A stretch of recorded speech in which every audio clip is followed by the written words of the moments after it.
Hey everyone, and welcome. Have you ever looked at a beautiful piece of hand embroidery and just wondered, how does it even begin?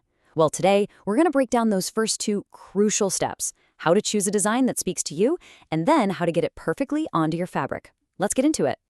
I mean, just look at this. The detail, the colors, the sheer artistry. It's just proof that embroidery is so much more than a craft, right? It's storytelling. Every single stitch is like a word, and the whole piece comes together to tell its own unique story. So, how do you go from a completely blank piece of fabric to a masterpiece like the one we just saw? That's the big question, isn't it? And you know what? The answer is actually way simpler than you might think.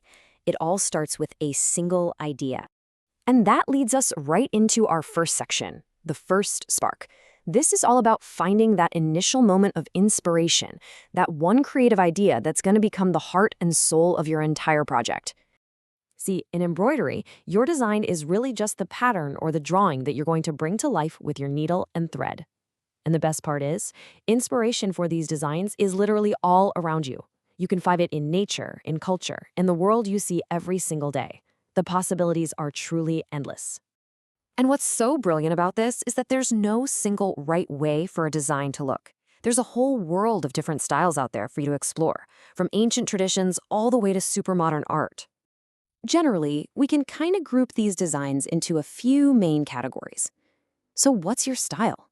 Are you drawn to the classic beauty of nature, flowers and animals?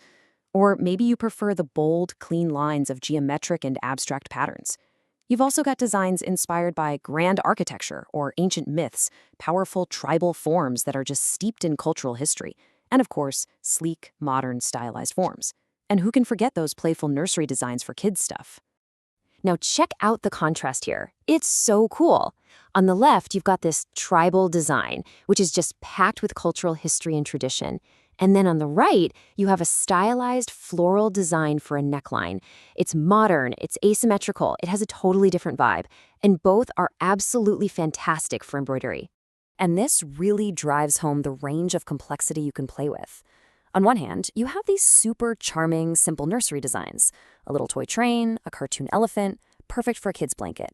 But on the other hand, you can have these really intricate, stylized motifs that could go on anything from a designer cushion to a high-fashion piece. Okay, so you've explored this whole world of design, you've found your inspiration, and you've got your motif all ready to go on paper. What's next? Well, now we have to solve the puzzle of getting that design from the paper onto the fabric. This is the essential, practical question that every single person who does embroidery has to ask. Getting your design accurately onto your material is such a critical step, and thankfully we have several really solid methods to make it happen. I like to think of these methods as your personal tracer's toolkit. There's no one single best method. It's all about picking the right tool for the job, based on your fabric and your design. So let's take a look at the top 5. First up, we've got the heat transfer method. This one uses special transfer paper that has your design on it. You just place it on your fabric, hit it with a hot iron, and voila. But here's the catch. The image will be a mirror image, so it's best for symmetrical designs or if you remember to reverse your text beforehand.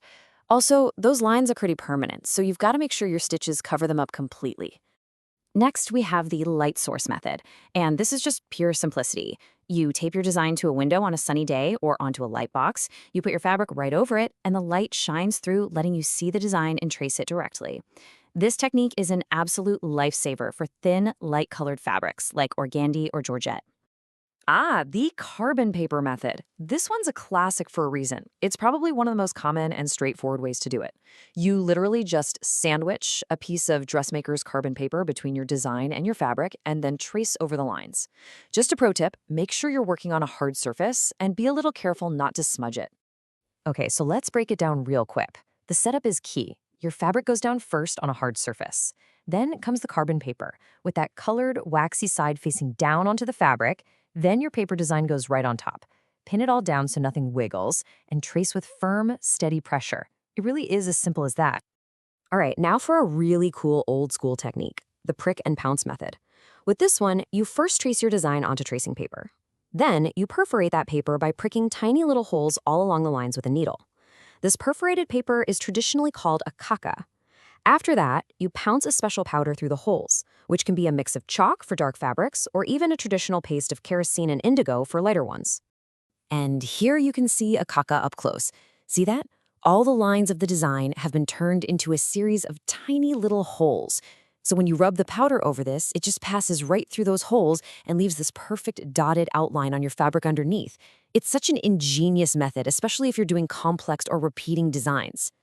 And last but not least in our toolkit is the stencil method. As you can probably guess, this one involves a pre-cut stencil of your design. You place it on the fabric, use a special pen or paint to transfer the image, and you're good to go.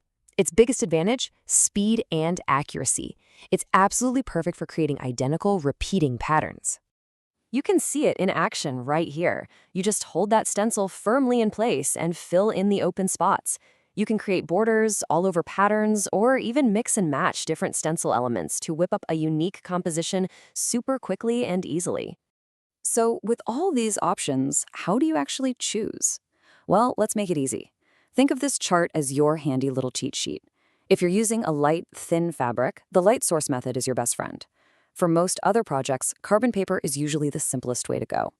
Heat transfer gives you a nice permanent line, but don't forget it's reversed. And for any kind of repeating pattern, either the classic prick and pounce or the speedy stencil method are going to be your best bets. And just like that, we're at the end of our prep work. You've found an idea you love, and you've successfully transferred it to your fabric. The technical setup is officially done. Now, the real magic can finally begin. Your design is on the fabric, just waiting. Your colorful threads are all chosen. The needle is in your hand. All that prep work has paid off. Your canvas is now officially ready for its story. So with all these fundamentals in your back pocket, the only question left to ask is the most exciting one of all. Now that you know how to begin, what story will you choose to tell with your thread?